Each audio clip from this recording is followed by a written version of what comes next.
Well, hello everyone. It's good to see you all here today.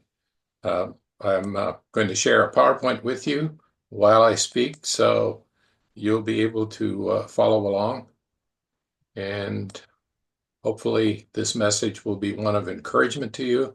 It's about an extremely serious topic and a very draining one in some ways, but I do hope and pray that by the end of the message, you'll be greatly encouraged, not just for yourself, but for many and all of your loved ones. In fact, all of humanity. So let me begin from the beginning. I've titled this particular message, Remember Me. These were the words of a dying man, a man who was dying on his cross right beside Jesus. I want to go through that story today. This particular story changed my perspective drastically on so many things in my life. A friend of mine quoted one of his professors who told him, study the scriptures, study the fathers, but at some point you must stand up and tell people what you believe. And that's what I'm going to do with this story today. What I feel I have come to after studying this particular story for over 50 years. And I'd like to share that with you today, how it has dramatically changed the way I felt about God, about myself, and about all humanity. This particular story has probably been, well, this message has probably been maybe 60 years in process of being made where it is today. Now, there were in this incident or this story of the crucifixion of Jesus, I believe those two men that were crucified beside Jesus, I believe they were carefully chosen companions. Their involvement is a witness to us. It was not an accident that those two men were chosen or each one put upon a cross. And yes, they were criminals. We don't know what kind of deeds they had done, but whatever it was, the Romans decided they were going to be executed. You notice that Jesus was not executed alone. There were two other fellows with him. He could have been crucified alone, which, if that had happened, the story would not have had the same impact or the same weight on me anyway. So let me read Luke 23 and verse 32. Two other men, both criminals, were also led out with him to be executed. When they came to the place called the Skull, there they crucified him along with the criminals, one on his right and the other on his left. And one of the first things that's recorded about Jesus when he's on the cross is he says, Father, forgive them, for they do not know what they are doing. And they divided up his clothes by casting lots. Of all the possible choices for this final act of Jesus, God chose two criminals to be Jesus' closest companions in death. And Jesus was not ashamed to be there with them at the bottom of the worst day of their lives. This was not only, in a sense, the worst day of Jesus' life, but it was the worst day of his two companions, and he was sharing it with them, right beside them both. Think about that. Think about that. How would, I guess when you and I are at our worst, think about it. Jesus is not ashamed to be with you there, and he is with you there, and in fact, in you there at the bottom of your worst. It's taken me a lot of years to realize that that is part of what this story is saying. He was there with them at their worst. In Luke 23 and verse 35, as you'll see this story, there was a lot of mocking and ridiculing going on. The people stood watching, and the rulers even sneered at him. They said, he saved others, let him save himself. If he's the Christ of God, the chosen one. Kind of reminds you of the temptation when the devil took Jesus out in the wilderness and said, well, if you're the Christ, if you are, if you are. So they were mocking him. The soldiers also came up and mocked him. They offered him wine vinegar and said, if you are the king of the Jews, save yourself. Again, mocking him. They had no idea what his purpose was in going to the cross. And then there was this notice, this sign, kind of like a billboard above him on the cross. which read, "This is the King of the Jews." And it's ironic that this was a true statement, but they meant it as mocking. They had no idea what this really meant. They thought it meant an earthly king, and how wrong they were. Two men, two different reactions. And remember, they do represent all of us. They represent me, they represent you. I mean, all of us have done things that are illegal or criminal. We've all done it. Luke 23 and verse 39. One of the criminals who hung there hurled insults at him. "Aren't you the Christ? Save yourself and us." And what did he think it meant by the Christ? Well, I think he was thinking a human leader that was going to rally the Jews, kick the Romans out, and establish their country again. I don't believe he was thinking about a Christ being God himself. I don't think he would have imagined that. The disciples certainly didn't get it, so why would this one criminal understand it at this point? But the other criminal rebuked him. "Don't you fear God?" And I don't think he was referring to Jesus as being God. I think he was referring to the God of his nation, the God of Israel. "Don't you fear God, since you are under the same sentence? We are punished justly, for we are getting what our deeds deserve. But this man," and notice, this man, he calls Jesus a man. This man, he doesn't say, "but the Son of God," or Son of Man. He just says, "This man has done nothing wrong." And that's an important thing to remember. He calls Jesus this man. He does not call him the Son of God. So he wasn't quite there yet in his full realization of who Jesus was and is, just like the disciples, because if you read the rest of the story, you'll find that on that Sunday morning when they went looking for Jesus, they expected to find a dead body. They did not expect to find a living Savior. So this man calls Jesus this man. Then this man says to Jesus, "Jesus, remember me when you come into your kingdom." Just calls him by his name, Jesus. "Remember me when you come into your kingdom." And I'm speculating here. Anyway, Jesus answered him and says, "I tell you the truth, today you will be with me in paradise." Again, I'm speculating. I believe this man expected that somehow Jesus would miraculously get rescued and escape. I don't think this man was thinking about somehow this Jesus guy was going to be taken into heaven and be immortal and whatever. I think he was simply expecting, yep, he's going to somehow, his followers are going to get him off that cross. I'm going to die, but I'm going to get off that cross. And if Jesus, if you could at least in your castle, in your palace, if you could just at least write my name there on the wall, that I was there with you.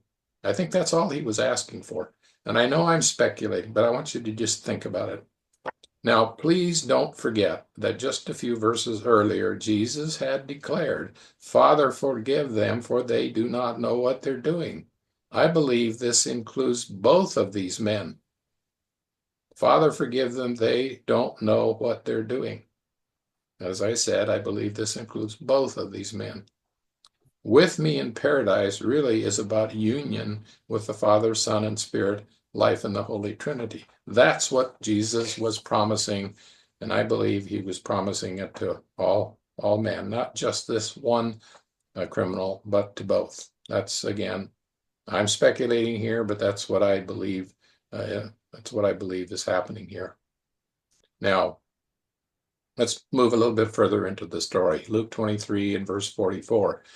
It was now about the 6th hour, and darkness came over the whole land until the 9th hour. For the sun stopped shining, and the curtain of the temple was torn in two.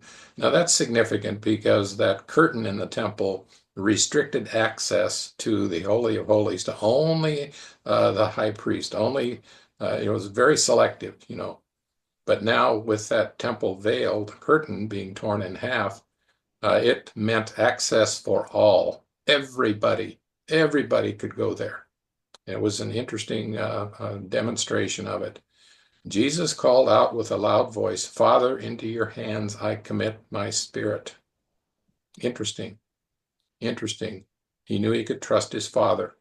When he had said that, he breathed his last. And just as an aside, I find it interesting that oftentimes, even in Christianity, we seem to want to sew the curtain of the temple back together and restrict access to God to some people, right? Oh, we don't want these people. They're out. They're on the outside. No, let's not be sewing that curtain up. He tore it open to have access for all. Verse 47, the centurion, seeing what happened, praised God. And I don't think he's praising Jesus here. I don't think that he realized Jesus was God. He's praising God, whoever his God was. Maybe being a Roman, he might have been praising Caesar or some other pagan god, and said, surely this was a righteous man. He recognized Jesus as a man. I think it's interesting. They weren't there yet to recognize who Jesus really was and is. Verse 48, when all the people who had gathered to witness this sight saw what took place, they beat their breasts and went away. And I believe that is an expression of sorrow, like, oh, we have really messed up. We killed an innocent person. That's how I take that. Maybe it could be something else. But all those who knew him, including the women who had followed him from Galilee, stood at a distance watching these things. And when you think about it, there was a lot of shame and sadness lingering over that audience. Interesting also, I believe the order of these deaths is very important because Jesus died first and then the other two. And let's see again, I'm speculating here about what I'm saying, but this is what I believe. I'm standing up to tell you what I believe. I may be wrong. And if I'm wrong, well, the Lord will lead me to, I'm sure, to better understanding. John 19 and verse 32, the soldiers therefore came and broke the legs of the first man who had been crucified with Jesus, and then those of the other. And that was a way of hastening their deaths, because when you're hanging on a cross, you got to push yourself up in order to breathe. With your legs broken, you can't push yourself up. And so you smother very, very quickly. Verse 33, but when they came to Jesus and found that he was already dead, they did not break his legs. Instead, one of the soldiers pierced Jesus' side with a spear, bringing a sudden flow of blood and water. So why was the order of death so important? At least in my imagination and my speculation, the two men, of course, next to Jesus were still alive when Jesus died. They may have been unconscious by this time. I don't know. But I believe that they saw him die. I believe they were still conscious. I believe it is likely that they gave up hope that they'd even be remembered. Because think about it, there's this Jesus that they expect is going to somehow get rescued off that cross and dies.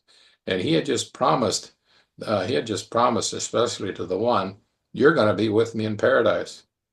And in fact, I would imagine the angry criminal probably reminded the other how stupid he had been to get his hopes up by what Jesus said. Like, look, you idiot. Why did you put your trust in that guy? He wasn't going to get off that cross. And he lied to you. He said you'd be with him in paradise. What a crock of baloney. I could just imagine him saying that. But remember, Father, forgive them. They don't know what they're doing. Those two guys didn't know what they were saying. They really didn't know who that was being crucified with them. Now, Matthew 27, we need to spend just a few minutes here on Judas because he's important for this story as well. I believe Judas is, in this incident, he's trying to redeem himself. Verse 27, or excuse me, Matthew 27 and verse 3. When Judas, who had betrayed him, saw that Jesus was condemned, he was seized with remorse and returned the 30 silver coins to the chief priests and the elders. And he says in verse 4, I have sinned. I blew it. I was wrong. I have betrayed innocent blood. And the leaders, the rulers there in the chief priests and the elders said, hey, what's that to us? It's not our problem. It's your problem. That's your problem, buddy. We don't care. You deal with it. So Judas, all he could do, he threw the money into the temple and left. Can you imagine getting so, there you are, you just throw the money into the church building and you leave, and then you hang yourself. Here's a man who was so riddled with guilt and shame that he hung himself. I just wonder what would have happened if he had just waited until after the resurrection. I think Peter was pretty close to doing the same thing. And you just read about how he reacted. Anyway, is Judas lost forever? A lot of people will say so. Is he lost forever? But again, I want you to remember before Jesus died, he said, Father, forgive them, for they do not know what they're doing. I believe that includes Judas. He didn't know what he was doing. He was just starting to wake up to what he had done, and it was too late. And now he hangs himself. But what if he had just waited? What if he had just waited? Now, there's three men and Jesus now dead. 1 Peter 3 and verse 18. I want just to add this in because it's an interesting thought. And I don't know that there really is a good explanation for these two verses, but they are intriguing nevertheless. And just think about them. For Christ died for sins once for all, both criminals and Judas, the Roman soldiers, the religious leaders, the unruly mob, all. He died for all. The righteous, which is Jesus, for the unrighteous, which is all of us, to bring you and I, the unrighteous ones, to God. He was put to death in the body, in that human body, but made alive by the Spirit, through whom, the Spirit, through whom also he went and preached to the spirits in prison. Oh, yeah. Who are these people in prison? I think this is, as he says, who disobeyed long ago when Noah, or when God waited patiently in the days of Noah while the ark was being built. So remember, he has conquered death. He has conquered death. What's the significance of this? Well, I believe it shows us he goes to the most lost place ever to find every one of us. And that most lost place is the grave. You can't get any more lost or hopeless than being in the grave. According to Peter, Jesus was able to preach to spirits in prison. And I believe this refers to dead people wherever or whatever the abode of the dead happens to be. The Bible doesn't really speak an awful lot about the abode of the dead and things that are going on in there, so we just speculate about that and wonder. But wherever it is, Jesus had and has the ability to break in there and contact people and deal with it. If Jesus, and here's another little bit of just wonder. I wonder if Jesus needed witnesses to his earthly ministry and death while preaching to the spirits in prison, he would have had at least three dead men there with him who could testify. Judas and the two men who were crucified with Jesus, they could stand up and say, yeah, we were there. Judas could say, yeah, I sold him down the river. And the two guys said, wow, this is what happened. It's indeed true. And again, I'm just speculating here. But I'm hoping that maybe we can think a little bit deeper about what's going on in some of these stories rather than just reading words on a page and not thinking about it. Think about it. Now, let's have just a little bit of time of reflection here. We have two criminals nailed to crosses, surrounded by a mob, knowing they're going to die. Do you believe they were really able to think clearly, logically, and rationally at that moment? I don't think so. Judas, having realized he had betrayed Jesus to his death, now overwhelmed with grief at his foolishness and facing a lifetime of shame, do you believe he was really thinking clearly, logically, rationally when he ended his life? I don't think so. What about the religious leaders, the Roman soldiers, the angry mob in the midst of participating in mob violence? Were they thinking clearly, logically, rationally? I don't think so. What about you and I? Have we ever done wrong things we cannot undo and say, what was I thinking? Yep, all of us have done that. All of us have done wrong things we cannot undo, and we are shaking our heads and feeling shame and say, what in the blankety blank was I thinking? And of course, others are saying the same thing. Please remember, this is what Jesus said. Father, forgive us or forgive them. They don't know what we're doing, and he has forgiven us. I want to read now just a little bit out of Luke 24 and verse 45, because as I started at the beginning, at some point, tell people what you believe or what you have witnessed. In Luke 24 and verse 45, then he opened their minds so they could understand the scriptures. See, that happened after the resurrection. Up to that point, they didn't understand the scriptures. His disciples didn't understand the scriptures. The two men crucified beside him didn't understand the scriptures. Judas, before he hung himself, didn't understand the scriptures.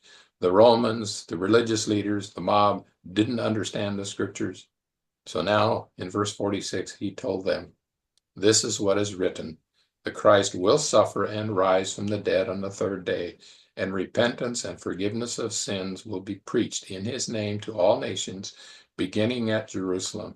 You are witnesses of these things. My friends, your sins have been forgiven, and you will be with Jesus in paradise. That is what I believe, and this is what I'm proclaiming to you. Or as Jesus would say, peace be unto you. I've shown this icon before, and it's an icon that made a tremendous impression on me years ago. The first drawing of this was about 600 AD in the early church, and I think this particular rendition of it was probably 1000 AD, something like that. It kept getting better, I guess, more artistic and beautiful as time went on. So this is what the early church taught, and this is what the early church believed. This was before the Protestant Reformation. This was before the Eastern Church, the Eastern Orthodox Church, like the Greek Orthodox, the Russian Orthodox, and those that particular branch, and the Roman Catholic and the Protestant branch. This was before they split. This is what all of us should believe in common. All of us should be able to look at this particular icon and say, this is what our ancestral church believed and taught. And what you see in the center is you see Jesus standing on the gates of hell, that broken wood, that was the gates of hell. He's standing there. You can see the nail print in one of his hands. You can see the nail prints in both feet. And you see a bunch of people standing around looking, and they all have significance. And under his feet, under that door, you see a lot of chains and locks and all kinds of captive devices. And you see a dark figure being bound, that's Satan, under Jesus's feet. And there's two people, one on either side. And Jesus has, with his right hand, he has gripped the wrist of an elderly man dressed in blue and white.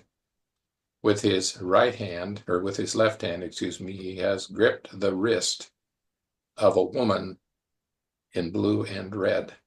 And he's pulling them both up out of their coffins, pulling them both out. And they have such a bewildered look on their face. They're not doing a thing to help. Jesus has the firmest grip you can ever have on the wrist. He doesn't hold their hands. He holds them by the wrist, which is the firmest grip you can ever get on a human being. You grab them by the wrist, not by the hand, but by the wrist. And those two people, the old man in white is Adam, and the elderly lady in red is Eve. Symbolically, he's lifting all of humanity up out of our graves. Lifting all of humanity up out of our graves without our help. Without our help, he's lifting us all up out of the grave. And it's like Jesus is saying to Adam and Eve, you and all of us, you are my children. I love you, and I'm not leaving you here. You are coming with me. I want you. I love you. You are coming with me to be with me forever. That's what I get out of that icon. I hope this message has been a source of encouragement to you, and that it makes you think very deeply about these particular events. So thank you all, and Randy, now I'll turn it back to you.